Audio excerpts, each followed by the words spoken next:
big and suck me off twice. Surrender to deliciousness. I love it. That guy was a whoa. Yeah, sure was. There's something in these pictures you can't see. It's essential to life. We breathe it out. Plants breathe it in. It comes from animal life, the oceans, the earth, and the fuels we find in it. It's called carbon dioxide, CO2. The fuels that produce CO2 have freed us from a world of back-breaking labor, lighting up our lives, allowing us to create and move the things we need, the people we love. Now some politicians want to label carbon dioxide a pollutant. Imagine if they succeed. What would our lives be like then? Carbon dioxide. They call it pollution. We call it life. Wow, that was the most brilliant thing I've ever seen. When they made it go from color to black and white, it chilled me to the bone. Hey, I got a joke for you. What's that? How many Al Gores does it take to screw in a light bulb? How many? 3. 1 to remove the incandescent bulb and replace it with a fluorescent, and 2 to film the documentary. Damn, that is funny. Yeah, I feel dizzy. Yeah, light bulb jokes will do that to you. No, bad dizzy. Buddy? It should hurt. It's going pitter-patter. Darkness closing in. Hang in there. Fight it. I see. I'll see it. Carbon dioxide. We call it death. Why would anyone vilify such a simple compound? Complaining about the dangers of carbon dioxide is a little bit like complaining about the dangers of gravity. Watch out, or gravity will smash your head open on the sidewalk, should you trip over your own 2 feet. Well, for answers, let's take a listen to Al Gore and hear what his documentary has to say. I'm sorry, but you can't have any cameras in here.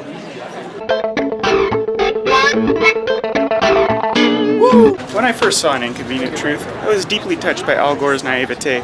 To bring science and facts to the global warming debate is a little bit like bringing a knife to a gunfight. Al, the only way to fight stupid is with stupid. And I'll take over now. The fact is, CO2 is a leading cause of death worldwide.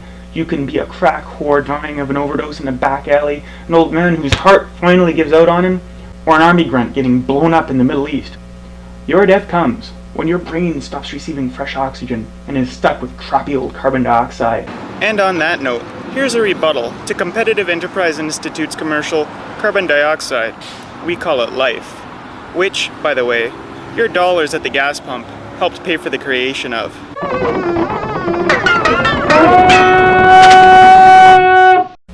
Carbon dioxide, also known as CO2 and the silent killer, is produced when we exhale. Our bodies convert oxygen into carbon dioxide, as do all other animals. Studies on mice, monkeys, and humans have shown one undisputed fact.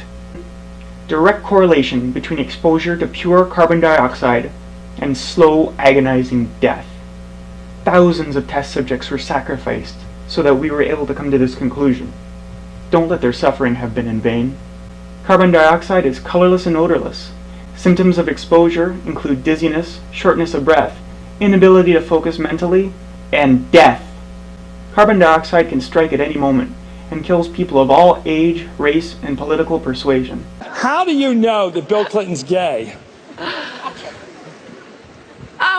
He may not be gay, but Al Gore, total fag. When Ann Coulter finally dies, we'll all have carbon dioxide to thank, but our gratitude will be short-lived, because it won't stop there. Its killing spree will continue unabated until it gets every last one of us. Damn you, carbon dioxide. You are a harsh mistress. Question. Can't we just exterminate all the people? If only it were that easy, but carbon dioxide is also produced by burning fossil fuels. For example, in an internal combustion engine. In your car. The engine in your car is an internal combustion engine.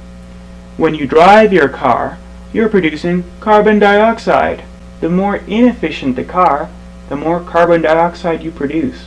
So if you drive a Hummer, as carbon dioxideologists like to say, every time someone turns the ignition in a Hummer, a bag full of kittens drown in a lake. Question. Why don't we just exterminate all cars? If only it were that easy. But it's cars that take us from point A to point B. Cars let us listen to music on the stereo while we drive. And if it weren't for cars, we'd have no way to signal with blinkers when we change lanes. As an alternative to driving to work, someone suggested I try walking. Well, I've been walking for hours. I haven't reached my destination, and I'm tired and sweaty. This isn't gonna work. Question. Why don't we make cars that produce less carbon dioxide? If only it were that easy. The state of California passed a law capping automobile CO2 emissions. The Bush administration responded in March 2006 by enacting lower federal standards and claiming that the lower federal standards preempted the tighter Californian standards. I think we know the solution to global warming yet, and I don't think we've got all the facts before we make decisions. We want to know more about it. It's easier to solve a problem when you know a lot about it. It is self-evident that George W. Bush knows something about the dangers of fuel efficiency, and he cannot tell the rest of us for reasons of national security. Energy efficiency, like switching to LED light bulbs and hybrid cars, may sound like a simple solution, but sometimes it's the simplest solutions which are in fact the stupidest.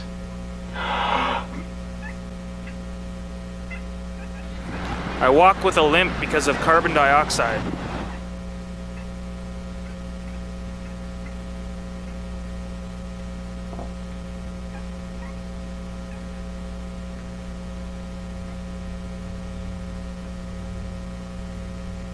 CO2 killed my father.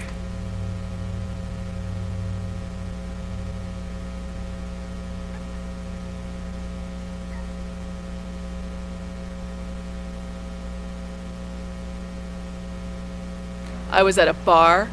Carbon dioxide slipped something into my drink.